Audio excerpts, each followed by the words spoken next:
умертвите земные члены ваши, блуд, нечистоту, страсть, злую похоть и любостяжание, которое есть идолослужение. Знаете, что значит переводится любостяжание? Это жадность и скупость. И Дух Святой говорит: умрите для жадности, умрите для скупости. И дальше написано, 6 стих, за которые гнев Божий грядет на сынов противления.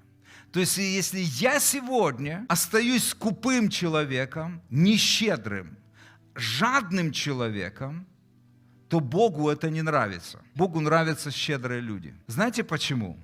Самый щедрый на планете, вообще во Вселенной, всемогущий Бог. Библия говорит, у него вообще ничего не выбывает. Он источник, самый щедрый.